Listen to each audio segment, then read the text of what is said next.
మొన్న రాష్ట్రం విడిపోయాక. కానీ ఇక్కడ అయిపోతుందని ఎట్లా అనుకున్నాం మనం? దానికి తోడు చంద్రబాబు చెప్తే నమ్మట్లేదు కానీ పవన్ చెప్తే నమ్ముతున్నారు ఈ ఆల్టర్నేటివ్ కాంట్రాక్ట్. ఆ పవన్ ని వీళ్ళు వ్యక్తిగతంగా టార్గెట్ చేశారు, పెళ్లిళ్ళు వ్యవహారం.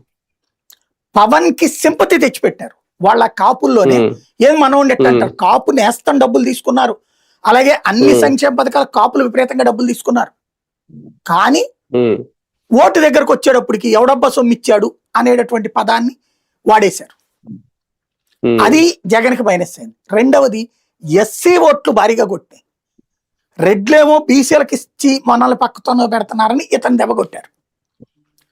అదే సందర్భంలో ఇతనికి ఏమైంది, ఏది ఎస్సీఎల్, నేను ఎస్సీఎల్లో కొంతమంది నాయకులతో మాట్లాడితే సంక్షేమ పథకాలు ఇచ్చాడు నో డౌట్ అందులో, కానీ వాళ్ళకి మాత్రమే అన్నటువంటి సంక్షేమ పథకాలు చాలా రద్దయినాయి.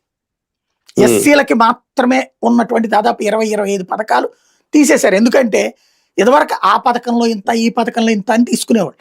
ఇన్ని ఇస్తున్నాం కదా, ఇక అన్ని పథకాల యొక్క సిస్టమ్ని కలిపి మనం చేస్తున్నాం కాబట్టి మనకి ఇంకా ప్రాబ్లం ఏముందిలే అన్న ఉద్దేశంతో తను అక్కడ దాన్ని పక్కన పెట్టేశాడు.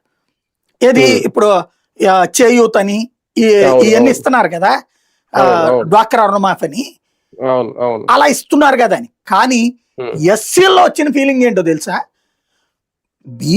ఓసీలు బీసీలు ఆల్రెడీ వెల్ సెటిల్డ్ అని మా కోసం అంటూ ఎక్స్క్లూజివ్ పథకాలు అవి, ఈ పథకాలు తీసి ఇప్పుడు ఇస్తున్నారు మాకు కరెక్టే, కానీ ఓసీకి కూడా ఇస్తున్నారుగా, బీసీకి కూడా ఇస్తున్నారుగా, ఇంకా మాకు స్పెషల్ ఏంటి?